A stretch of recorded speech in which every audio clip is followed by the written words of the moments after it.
Coach Adam Lucky, KSR. I wanted you to walk us through just how that kind of contact with Kentucky happened and why you decided to make that. Yeah, so mutual connections through myself and Coach Cohen.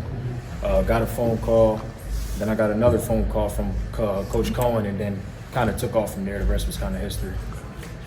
Coach John Elwin, the leader, you worked with some guys at Houston who had been here before. What did they tell you about this program, and what was kind of the recommendation? So, I mean, everybody that's worked here talk very highly about the program, and they just told me that I'm coming into a great place. Obviously, speak very highly of Coach Stoops.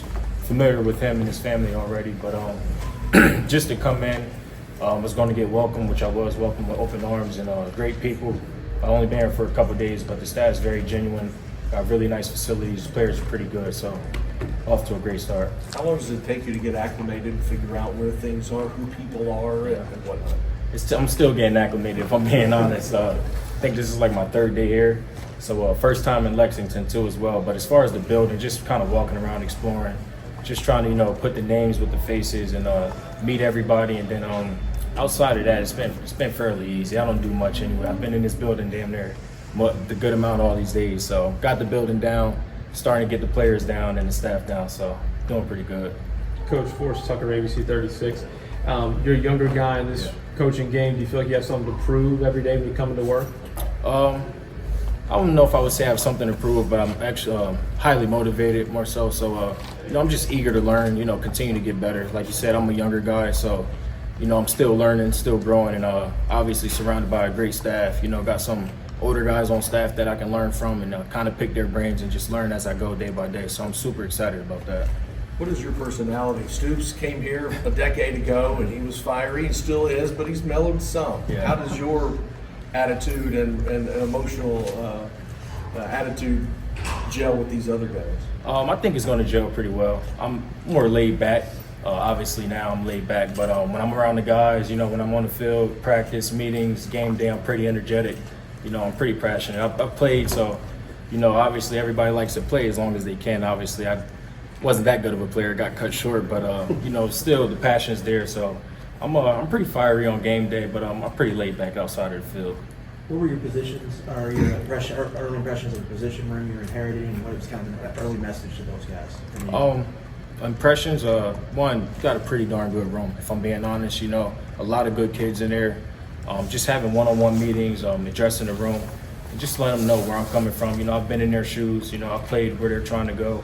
And just, with me being younger, I'm a coach, and Coach Stoops mentioned this, a mentor, but just kind of view myself as an older brother to those guys, just somebody they can, rely on and count on, and then, also learn from, try to teach those guys from mistakes that I've made in the past. Liam talked to us yesterday about establishing discipline is something they really wanted in this hire. How do you balance that in this era of college football with the portal and NIL and all those things holding over guys to hold guys accountable still at the same time? I think the biggest thing with discipline, a lot of these kids hear the word discipline and they think it's a negative thing, which discipline is not a negative thing.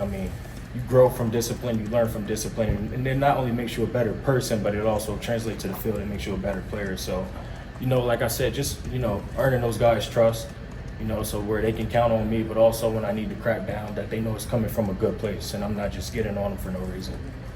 Coach Dan Gershon with Cast Ball is kind of going off Adam's question there. You're still getting to know the players, but how much of a selling point was it to know you're getting two established guys when you took this job in Dane and Barron?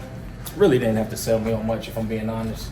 I've heard of Dane and Barron. Obviously, they're pretty darn good players, but the biggest thing is just knowing who Coach Stoops is and how he runs his program, which was very intriguing to me.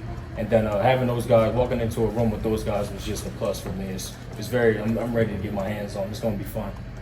Ryan Black with the Louisville Courier-Journal. I'm curious, how much, film have you already watched on your guys yet? Is that something that won't come till maybe once you've got a little more settled in? Yeah, I watched a little bit of film with probably not everybody in the room, but a handful of guys. Not much. I still got to continue to watch as I go throughout this process. But I watched a good bit of film from game tape from last year.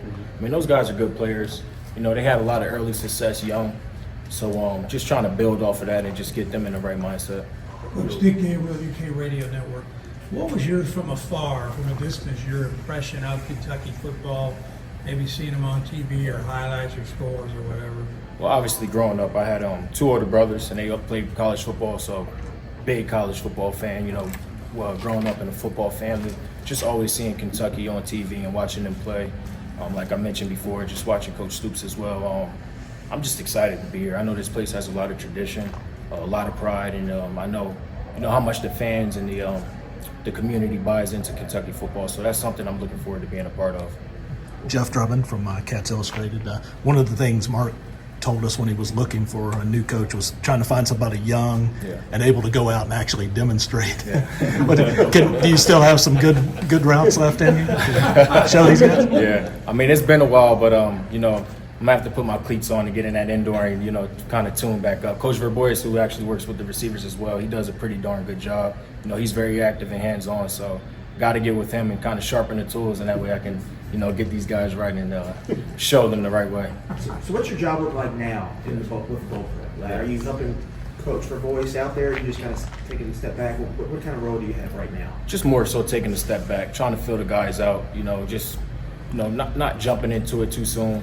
I think after the bowl game I'll probably hit the ground running. But as of right now, just trying to get to know the guys.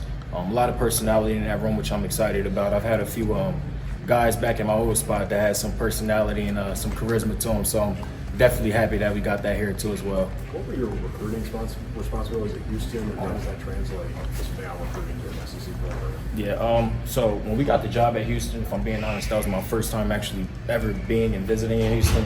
I ended up being there for 5 years, but schools like that, there's so much talent in the state of Texas where you really don't leave the state. So, mainly Houston area and then throughout the state. But like I said, Houston's picking the litter. So much talent there. So, I'm looking forward to my new area here. I really don't mind what area they give me. I'm just going to hit the ground running and try to, build relationships and get some guys on campus and go from there.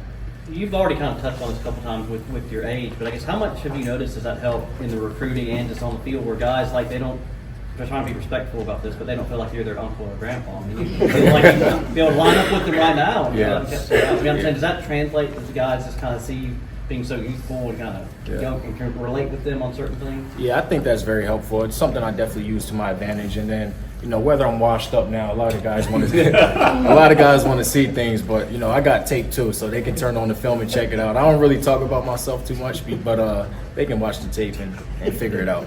Coach, what did you know about Kentucky, the state of Kentucky, before you came here? The state of Kentucky, Derby, obviously. Derby, big bourbon place, and then I'm from South Jersey guy. I know DJ Wagner's up here. He's not far from where I'm from, so obviously was in tune with Kentucky heavy this year with him being here.